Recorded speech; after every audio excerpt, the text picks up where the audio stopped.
I am here in Medjugorje and I'm with, what's your name? Dave. And Dave, where are you from? I'm from Tennessee.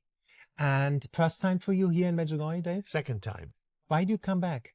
Because 2 years ago I had a wonderful experience, Yeah. and I was just awaiting the time to have the opportunity. My wife has passed away since, so I'm alone now, and this was a good place to be. You feel consolation here? Absolutely. And how would you describe it to somebody who hasn't been to Medjugorje? Why is that consolation here? I felt it as well. My brother died last year, same. And you have this pain, I understand you. And well, yeah.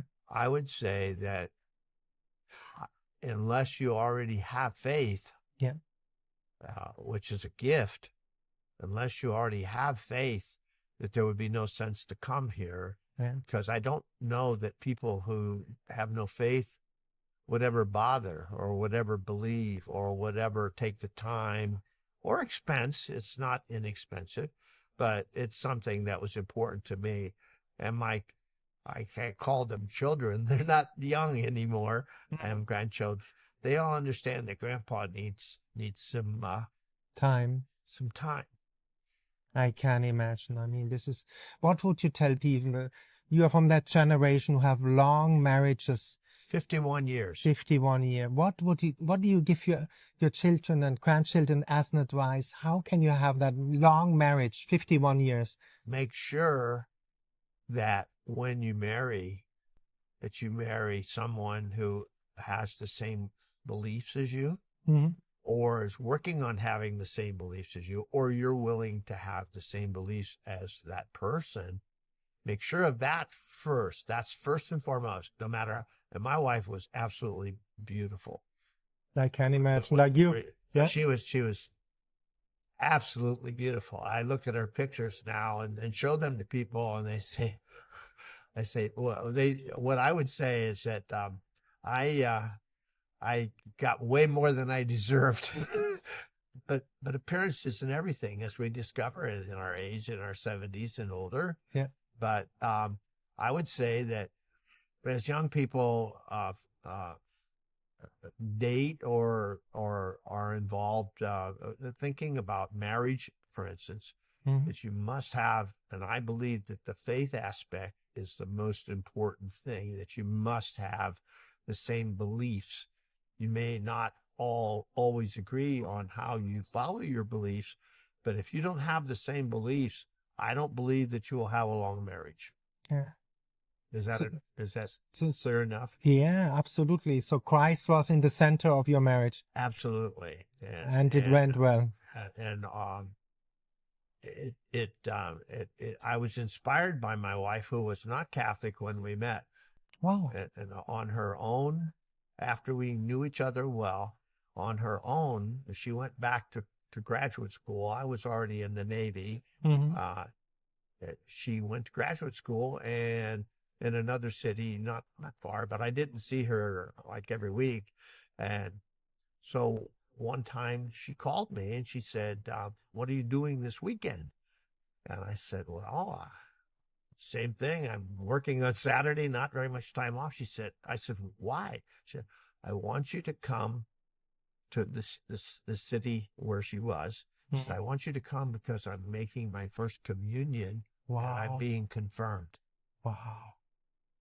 I absolutely was floored. I was stammering over the phone. I said, what? And she said, well, will you come? And I said, for sure. I'll be there in 5 minutes. As soon as I can get in the car for this. So I asked her then, and we did this, and she became a Catholic. She was a Baptist. In the south of the United States, that's a very big... Baptist is a big church then, huh? But it has nothing to do with Catholicism, beliefs, or anything else. Yeah. She was first of all, way smarter than me. Very intelligent woman. She studied. She went, I said, so how did this come about? She said, well, as we dated, as we got to know each other, I realized that I thought you would make a good husband for me. And I said, oh, I was way ahead of you on that one. I knew, I just didn't know how to go about this. I was afraid you would turn me down. So I said, so what? She said, well, and this is, we were not engaged yet. And she said, well, I believe that when a man and a woman marry and have children, that both parents should have the same faith and that the children should be raised in the same faith. I was floored. This is the truth. This many years later, this is 60 years later, I couldn't believe what I was hearing, but yet I could. She was so sincere and she meant it. So she sought out a priest. She was in a different city. Mm-hmm. She sought out a single priest, and he took her through one-on-one through what in the U.S. we call RCIA, and I think they've renamed it right now. But yeah, it's the same. But she went through the whole thing, and then when it was time, she called me and asked me if I would come. She never told me. I was shocked, and that sealed the deal. That sealed the deal. I would say the same thing. This is amazing. And you went through so many experiences. You were in the Navy. You were a pilot, right? I was a combat pilot, yes. Combat pilot. I flew off of aircraft carriers, Top Gun fighter jet. Fighter jet. I was not Top Gun, yeah, but I did that for 20 years. And there's really that school, Top Gun, where the best of the best, they go there? It's the best of the best, and they were flying different kind of airplanes than I flew, but I was flying combat airplanes. Did you go to war as well?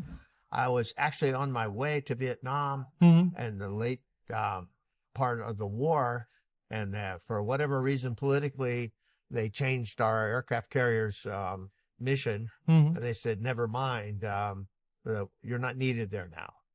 And I would like to think that I lived to be this age because the plane I was flying was very, very much being hit. Yeah. Wow. Thank I God. I do thank God because I would have never experienced. We were married already. However, not in my control. I signed up to defend my country and to be. That's the way I was raised, and that was the way I believed, and I was willing to do my service. But no, as far as you asked me about combat, never really. I came close 2 or 3 times in the Middle East. I was over in the Middle East in 1970. Let's see, I'll make sure I get my wars right. It was the October War for the Israelis. My carrier was off the coast of Israel when the whole world was coming apart for Israel. We had 2 American aircraft carriers stationed there, and we were flying missions, and it was never publicized very much. But I was never shot at, but they certainly had the good opportunities. We were there. And what would you tell after all this experience to young people?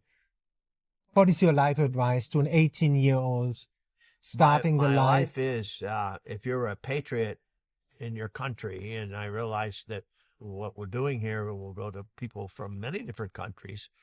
If you are a patriot and you have a military a service obligation, perhaps, that you should embrace it, because if you don't, who will defend your country against the evils in the world? And we certainly have evils in the world, as you can see every day on the news. Exactly. I would say you should be patriotic. I don't know that that's as popular as it once was, but I would encourage young people to think about it that way. Not they advertised in recruiting, we will pay for a college education if you do this, or you will do this or do that. Well, that's fine. But the bottom line is, if you are a patriot for your country, U.S. or otherwise, then you should serve your country, even if only for a few years. That's what I would say. Amazing. Now, whether they believe this or not, I can't say. But this is the old school. But the world was more stable in the old school. It's definitely old school. Yes, but it was all more stable. We see it now. It's all falling apart because we don't have the values you were educated. I learned it here in Medjugorje again, all these values. Yes. Patience. It's not just patriotism. It's your faith and your overall beliefs. Yeah. Like you said, the beliefs are not there with the generation, the same age as my own I have 2 sons and a daughter. They're 51, 49, and 46. Mm-hmm. They still have my values. Of But, course, you were good but parents and I'm educated them. hoping that they will raise my grandchildren the same way, because all around them, people don't have the same values. Amazing what you are saying. You prayed with your wife the rosary together? We prayed our rosary many times. And Tom, Cheryl's husband, Tom, was a leader during the COVID. Mhm. We set up what did you call this? Where you could, everybody WhatsApp, online, pray the rosary, yeah? online, but we would have a group of us, about 10 of us, that would all be doing this. Yeah. My wife was very ill at the time, Mhm. but I can see her sitting, you'll love to hear this, Mhm. sitting at her place, and I was sitting in my place in our home, Yeah. and we had our rosaries that came from Medjugorje, because Tom and Cheryl had been before and gifted us rosaries. I used the rosary that they gave me. Hers was blue in color. Wow. And she was praying the rosary as best she could, but we sat together and did this very often. Wow. And you felt, there's this old saying, a couple that prays together stays together? Without a doubt. But as I said, clear back 50 years earlier, Mm-hmm. we already knew that we shared our faith. Even though she was Baptist, it's the same God. Yes. But when she saw what the Catholic Church offers, when she saw the Eucharist, when she saw the sacraments, and I saw her see the sacraments for the first time. Wow. That enabled. She was a teacher by trade, Mm-hmm. and she later, in every parish when we moved with the Navy, every parish at least 3 times during earlier years, she always, not only did she teach, we called it CCD, catechism, whatever, she taught that, but later she always ended up being the head of the program in these different churches. She fully believed, there's no doubt, but she also used her gifts as a teacher to convey that to her students. Amazing. And that to passionate about her faith. Yes, but Wow. teaching them what was in the lesson, Mm-hmm. but they could see that no matter what their parents, no matter what, at least their parents were sending them to the class, but she could teach them. And then we pass this on. Our daughter is a teacher in a Catholic school right now in Dallas, Texas. Oh, wow. Santa Monica Catholic school. Yeah, she teaches Beautiful. there. Yeah. And our daughter is a graduate of the same university where I was gifted to go, and that's Our Lady's University, Notre Dame. Wow. And so beautiful. Now we have a granddaughter who is a senior in her high school in Dallas, Texas. Yeah. This is only 8th grade. She's in St. Ursula Academy in Dallas, Texas, and she's choosing her university now. She's a senior, and I think that she's going to go to Notre Dame as well, because there's something, it's not just about football in the U.S. There's something that was instilled in me starting in 1964. It's there. The Blessed Mother is there. She's on top of the dome if you've ever seen the photos, in gold, real gold. Yeah. That's Notre Dame. Wow. And that, I never had the opportunity to go to Catholic schools when I was growing up. But when I was admitted to Notre Dame, my priest said, "You are going to a Catholic university." He said, so when I did that, it totally set my life. The Blessed Mother was with me there, I'm quite certain. And we have a grotto there at Notre Dame. You can look this up online. It's a model of Lourdes. Wow. And it looks very much like it, the rocks, the whole thing. But as the story always went, is that it was very crowded there during final examinations. Wow. I can't imagine. That was my background. Yeah. And I encourage my family to do the same. My youngest son went also to a Catholic university. My oldest son did not. But anyway, we all believe, and the Blessed Mother, which is why I want to come here. To say thank you also? To say thank you and to just feel it. You just feel it. She's here in Medjugorje. You can feel that she's present here in Medjugorje? Oh, absolutely. we've been here. We leave on Monday. We've been here for 8 days already. Mhm. Tom and Cheryl are very good travel agents. Yeah. And there's no doubt in my mind that she's here because I've been up on Apparition Hill, and my knee is too bad to go on Cross Mountain. But yes, she's there. You can feel it. I feel that when I'm here, and non-Catholics in the U.S. at least have this thing that well, you're praying to Mary. Yeah. Well, you're asking Mary for intercession. Mary is not your God. Mary's the mother of your God. And if you ever want something from someone, if you get your mother to ask them for that, you understand. Check that out. Then you understand the relationship. That's for our Protestant friends. They don't get it. She's not a goddess. We just ask for intercession. You explained it very well.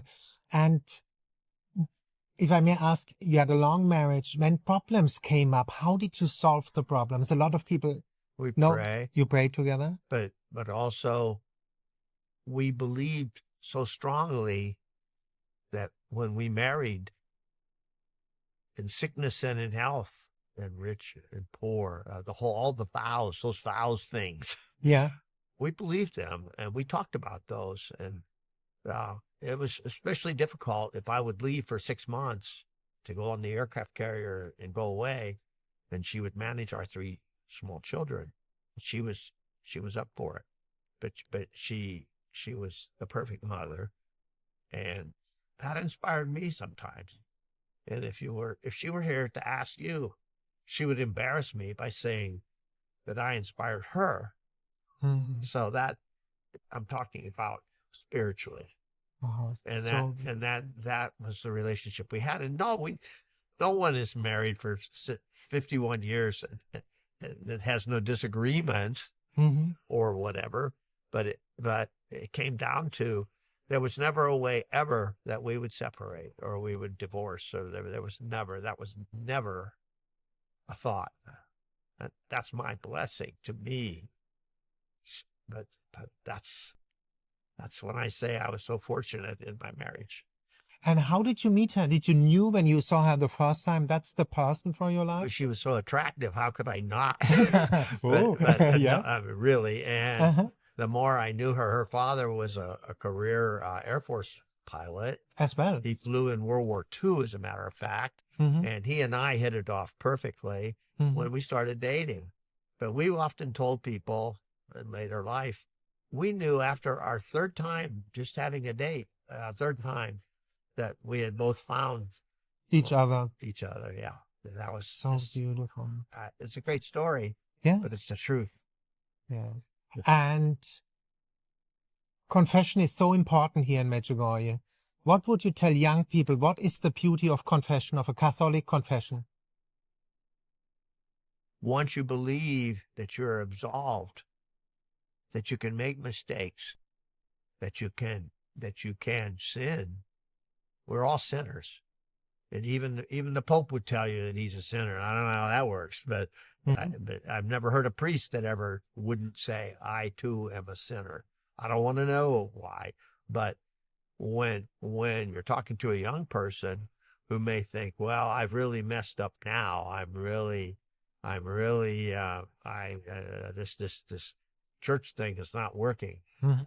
I would say to the young person that there's no sin. I've been told this. Yeah. There's no sin that you can commit or that won't be forgiven when you ask through the sacrament of penance, of reconciliation. There's no sin that you can commit, even if you kill somebody, even if you think otherwise. Yes, you will be forgiven if you ask. That's what I would say. And in this world today, the things that young people face with the media, the social media, all the different things that are out there that are just wrong, they need to have their faith to overcome getting into trouble, doing the wrong thing. They need to have their faith to help them. And that's what I would tell them. And that may sound like superficial, and it may sound like, what does that old man know about anything? Well, we all have our temptations. We are all sinners. Yeah. And anybody that wouldn't admit that is not telling the truth. Wow, amazing what you are saying. And our faith states when we are in a state of grace, we can receive the Eucharist. Yet Explain the Eucharist. It seems the young people don't understand anymore. I don't know how they can miss it. It's Jesus. It's the body and blood of Christ. It's everywhere in writing and in teaching and everything. I don't know how they can miss it. Maybe when if they made their first communion when they're 10 years old, or maybe a little too young. I can't. I'm not a teacher. My wife was the teacher. I think that if they see that also the adults around them believe what I'm saying, what you're saying, what you agree with. If they see that with the adults, they have to say, well, they're old fashioned or whatever, but at some point it'll hit home. That's what I can say about the Eucharist. And when they see how the devotion to the Eucharist, when we do adoration, what are we doing? Are we just sitting there, or are we using our phones to play a game, a video? No, we're looking at Jesus Christ. But that's not something you can tell anybody what they want. Ultimately, the belief that is Jesus, that's what you have to get. And that's a gift. We don't earn that. That's a gift, the belief. Yeah. But you have to put yourself in the position to observe and to pray, especially pray and think about it. That's all I can say to a young person. But can these millions of people be wrong? Look around, millions of people. Go to adoration. Oh no, it's not so cold outside. Yeah. Where it's out in the pavilion here, when you see 5,000 people adoring Jesus silently, and that should tell them something. Wow, amazing what you are saying. And do you have a favorite place in Medjugorje you like a lot here?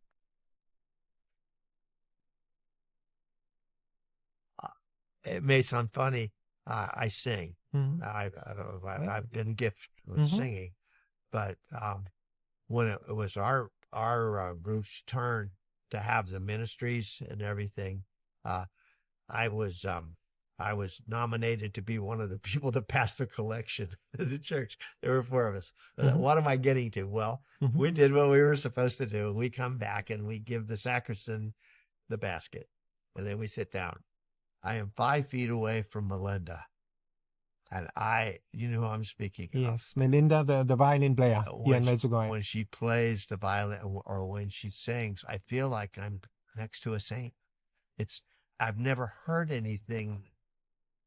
That's my favorite place. And to be this close to her, sitting up in that box there, up in the front of the church, I have to say that's the memory I go home with. And I'm going to go online and I will find somewhere there has to be a CD of her playing her violin and all.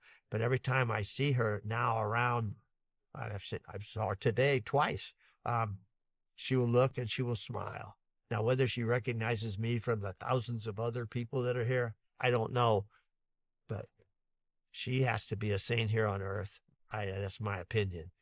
But just the way her voice when she sings today at Mass, or when she plays the violin, that's my favorite. Amazing. Same for me. It's touches the heart right deep into it, no? Well, pierces the heart. I've had a lot of experience with music, but I've never heard it more beautiful. And please pray for Melinda, pray for Roland, the people who have been here. They do a tremendous job, and the whole team who are playing the guitars. There are many more behind. And what did you take out of Medjugorje? Did you receive healing here? Special graces? Peace. Peace. I'm ready to go home now. Yeah. And I won't be able to describe to my Protestant neighbors why. Mm-hmm. I will, if they ask, I will tell them what I think, but I will say that I have peace, and that's my answer to your question. Consolation also. Which helps with peace. Yeah. Consolation helps And- because as long as we've been married, it's 2 years and 7 months now since she passed away. I cared for her the last 2 years myself, and I had some help, but I dropped everything else because why? And she loved me for it as long as her mind, she had a brain damage and lost her mental faculties towards the end. But I promised her we would never go to a home. We would stay in the home that we built, and that's what we did. And when I'm at my home, I'm never leaving that home until my kids say I'm too old to drive or something. But no, it's our home, and it's way too big for me. Yeah. But it's our home. Every room is her. Every time I think of anything when I'm at home or about, it's that many years and I'm still not. How do you get through that? What would you tell people who lose their spouse or husband? Think of the good times. Mm-hmm. Don't think about anything, disagreements or anything like. Think of the good times. Think of the blessings that assuming you married in the church and believers, think that the gift that God gave you was your spouse. It's the one that you lost, and you pray. In my case, I've talked with our priest about this, knowing her and knowing that she had what we used to call the last rite. She was anointed, and she was still knowing what was going on. I'm quite convinced that she's already in heaven. I have this strange feeling as well. And I want to join her. Beautiful, yes. Oh, you will. This is like, we all should become that gentle as you are. Gentle, kind. Well, anything I have is a gift. It's not me. Yeah. I'm not. It's a grace. No. And So- what would you tell at the end people, why come here? To Medjugorje one time. What would you tell people, why come here? Well, first of all, you can tell some people that perhaps can't afford it. It's very expensive to come from where I live. But if you can save your money, it's better than a trip to the beach. It is. It's better than anything else if you want to strengthen your faith. And even if you don't think you need to, you will strengthen your faith. And as we age, people my age, if you're not thinking about that, you're not thinking right. Yeah. You say the same because like life there's no sense in if you invest, a lot of people invest in their exterior, in their body, but we decay. So you also see that we have to invest in the soul, make our soul shiny, be in love, in a state of grace. We have to try our hardest, yes. Yes. But we're also, Yeah. I'm setting an example. Yeah. Not just for my own kids. They've known me all their lives, of course. Yeah. My grandchildren. Some are grown already. Yeah. The youngest is 8. Yeah.